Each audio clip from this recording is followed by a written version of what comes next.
Travel in itself is not very fun. Every time I step into the airport, I'm reminded of last-minute canceled flights, lost bags, and hours sitting on airport runways and stuffy planes. But the consequences of traveling, the destinations, both new and old, are what make it worthwhile.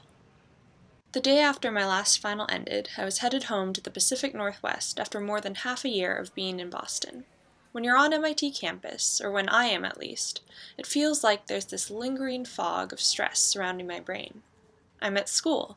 This means that I should be working on something, or thinking intelligently, or actively maintaining a social life, or earning money, and that every moment that I spend aimlessly browsing the internet, or giving my brain a rest, is tainted by a lingering feeling of guilt that I should be doing something. Don't get me wrong, sometimes it's exciting work.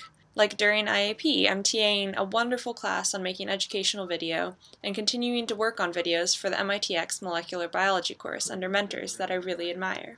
But with home, I can finally recover from this overwhelming feeling of being burnt out that arises at the end of every semester.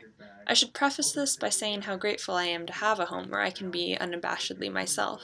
We speak the same social language where we can all just sit in the same room, me, my dad, and my brother, and we just enjoy each other's presence without the need for conversation or anything more.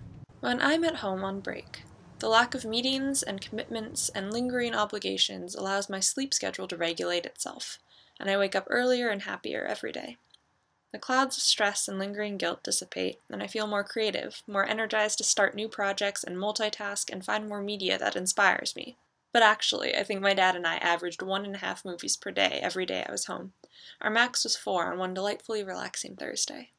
When I'm at home, I can feel free to bundle up and take long walks with my dog or my dad through neighborhoods or all over Seattle, without worrying about anything else I should be doing at the moment. I think that's one thing I miss most at school, is being energized enough to take walks and spend time in the fresh air. I just wish I could bottle up some of the happiness, the temporarily carefree existence, and bring it back to campus for boosts of motivation through all those inevitable moments of exhaustion throughout the semester. I imagine it would look a lot like Liquid Luck. I never really understood the feeling of homesickness until this winter break. Why?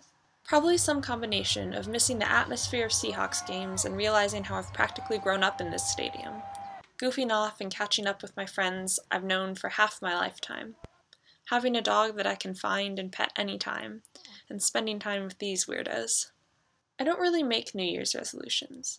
I can never think of anything concrete enough or the right words to use.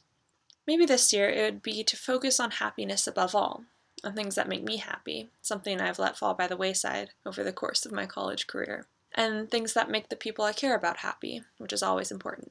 Or maybe it would be to make more things, to produce content that I'm proud of. I never know how to conclude videos like this, so I leave you with an abridged version of Neil Gaiman's New Year's wish. Remember to forgive yourself and to forgive others. It's too easy to be outraged these days, so much harder to change things, to reach out, to understand. Try to make your time matter. Minutes and hours and days and weeks can blow away like dead leaves, with nothing to show but time you spent not quite ever doing things, or time you spent waiting to begin. That's all I have. See you next week.